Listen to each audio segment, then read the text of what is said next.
Ladies and gentlemen, welcome back to the Pat McAfee Show. We are being joined now by a legend, a first ballot Hall of Famer, a six-time All-Pro. This man played 180 games and only gave up 23 sacks and had 9 holding calls. Living legend, knocked out Matt Hasselbeck. Ladies and gentlemen, Walter Jones.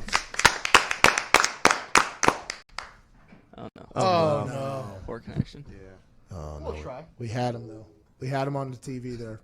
Thing about it, our YouTube also just crashed. I wonder if this is us or if it's other people. I'd assume it's us. Right now, storms are slaughtering the United States of America right now. Mm-hmm. My house is surrounded by trees, bad trees, too. Mm-hmm. These are the type of trees that fall and hit other people's fences trees. These are rude trees, probably our fault. Ladies and gentlemen, being joined now by all accounts, the best left tackle to ever play football. Lost it again. Whoa. Yeah, our power just went out, I think. I think this is on us. It's 60-mile-an-hour winds, they're saying, here in Indianapolis today. Wow. By the way, I have to hop on a plane tomorrow morning. Let's hope that these subside. Yeah. I'm going to be up. What's so funny? What is so funny? 60-mile-an-hour winds. Oh, no, I'm just going to take a little flight. If it wasn't for the wind in my face, I wouldn't be able to fly. That's what people say. But what happens when that wind starts hitting from the left and the right side? And we're on those planes. I am not excited about tomorrow's trip down to the Egg Bowl. Can't wait to call the Egg Bowl. Going to be fun to watch two teams in the state of Mississippi hate each other. But I think getting down there, I'm potentially going to vomit. Joining us now, by all accounts, the best left tackle in the history of football, Walter Jones. Hello, what's up, guys? Hey, I think that's 100% our fault. We apologize. Our power just went out. The storms are crazy here. Oh, okay.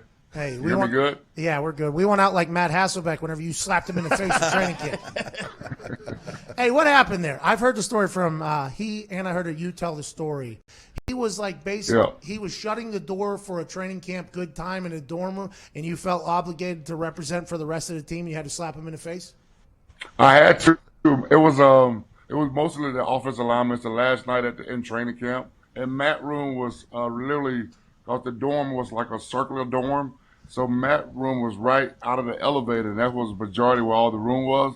So that last night of training camp, all the old linemen, we decided to get a couple of drinks and just, sit around and have a good time. And with quarterbacks, they got everything in their room to, the perfect mattress, they got a fridge, they got video games, they got the music. So they was all, he had his guys in his room playing video game and had the music playing. So we decided just to hang out right there by the room and after a couple of drinks.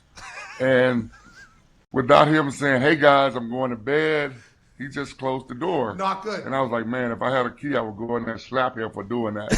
And then Robbie Toback was like, I'll be right back. So he went downstairs, got the master key, and came back upstairs. So at that point, my bluff was called. So I'm like, okay, this is the quarterback. I got to go in there. So I popped the door, came in there and said, man, I got to slap you, man.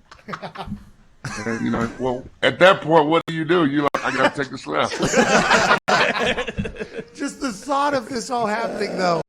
For Matt, he was probably just trying to go to bed. Let me shut this thing. He didn't do it in a cordial manner, though. Didn't give everybody a heads up. Shuts the door. And you're like, man, I'd slap him. Everybody's like, bet. That's what literally everybody was like, all right. Oh, is that right, Walter? Okay, here we go. So you had to prove yourself. That sucks for Matt's face, but good for him. Now let's talk about the Seahawks, shall we?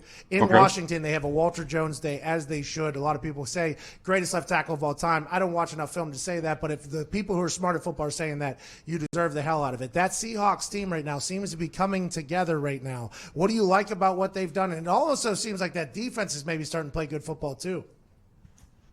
Oh, that's definitely right. I think with this team, it always been where they started off slow and then they make their playoff run like right after the bye. So you got to feel pretty good where these guys are at. You still got the core of those guys still together. You got Russell Wilson, you got Bobby Wagner. Those guys have been part of some great football teams. So they have been doing a great job of getting those younger guys ready. And like you said, the defense is definitely coming along. The last 2 games, they've been playing pretty good, and then they're getting a Monday night again. So hopefully that this whole team can put one game together to put the whole world on notice that, that Seattle's going to be a tough out. I think Seattle's going to be tough. I think Russell Wilson has had an incredible year, an MVP-like year. The only person that might beat him out is Lamar Jackson. What would it be like to be a left tackle for a Lamar Jackson offense? It'll be tough. It'll be great because you get a guy that can make a play out of no play. As linemen, we have those moments where, you get beat and stuff, and for a guy like that can move around and make plays for you, you learn how to play with that kind of guy. A lot of times people ask me, what's better to play with, a mobile quarterback or a guy in the pocket? It doesn't matter because no matter what, in practice, you don't practice that anyway. You practice the quarterback being in a spot no matter if he can run or not run. So once you get into the game, and, I used to tell quarterbacks all the time, once you get out of the pocket, you're on your own, and that's the way we practice. We're not practicing out there blocking outside the hashes and pass protection. So for a guy like that can make plays out of nothing, you got to feel good for an offensive lineman. Hey, listen, I can do all I can for you right here in the pocket, but as soon as you get out there, that's on your ass. That's not on me. That's hilarious. Matt Hasselbeck told me to ask you about September 6th and what that means to you in the incredible message that you try to send out to all former players. Oh, yes, my former player, best friend, Cortez Cannon, passed away here probably about 4 years ago. And a lot of times people ask you, what do you remember about him? I tell everybody the one thing that I can remember was that he would always call me, no matter what time to check up.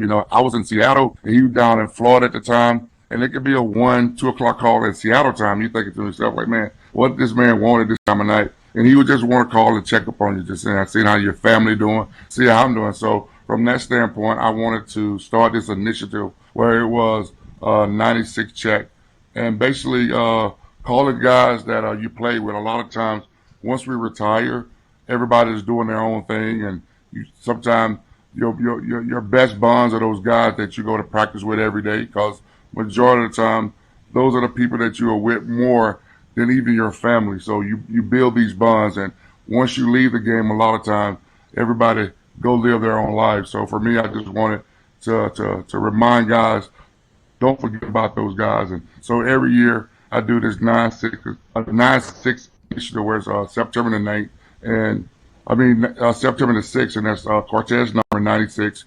So it's just a remembrance of him. So I've been doing it now for the last 3 years, and it's been a great turnout. And guys always come back to me and say, hey, man, thank you for doing that. So for me personally, I look forward to doing that. And I do, it's not about just players. Now I have family members, because a lot of times, like I said, we get busy in our own life that we forget about those people that was dear to you or was close to you. So just want to check in on those guys and see what's going on. That's incredible. I think Cortez would love it. The 96 check is a beautiful idea because whenever you move on from a chapter, sometimes you don't go back and check back in on people. It happens in the NFL all the time. Guys will get cut and you'll never ever talk to them again. Guys that you would eat lunch with every single day, go to meetings with every day, they get cut and I'll never see that guy again. Never in my life will I see that guy. We'll come across each other. We'll talk to each other. That's a beautiful initiative you're doing over there, Walter. That's good stuff. Yeah, thank you. And like I say, I did a thing for the NFL where, I have to call guys. And, a lot of times what it is most of the time these guys are not going to tell you what's going on in their life. But I've seen those guys out there, and I remember I called receiver James McKnight, and he was leaving Florida for the Hurricanes. And he, after the fact, he told me, he said, man, I really needed that. He didn't tell me anything about, he didn't say he was leaving. But he's just saying the fact that someone called you and asked you how you're doing. I do that on a lot with business partners, when we're talking to business or family member or somebody, I always ask them how they're doing, and sometimes they don't expect that for you because a lot of times they think all you want is business. But a lot of times you just want to check in on people, and maybe you can just help them out, man, just give them a word of encouragement and hopefully make their day a lot better. Well, Walter, best left tackle of all time. Sounds like you're one of the best humans of all time, too. I can't thank you enough. Thanks for battling through the technical difficulties we had. You're amazing, man. I'm happy you didn't slap my ass in the face, but I can't thank you enough for joining us. Ladies and gentlemen, first bout Hall of Famer, Walter Jones. Thank you, man. Hey, man, thanks a lot. And sorry about last week, man. I've been down in Alabama for the last 2 weeks, and when my sister was telling me I had the show at 11:40, we forgot that we're in Central Time Zone. Hey, all good. Don't worry about it, Walter. I wasn't appropriately dressed when the phone call came in. No worries. I appreciate you, Walter. We got to get to a break. This has been Wednesday, November 27th. Big thanks to Walter Jones and everybody. We got best love coming to you tomorrow. Have a great Thanksgiving. This has been the Pat McAfee Show.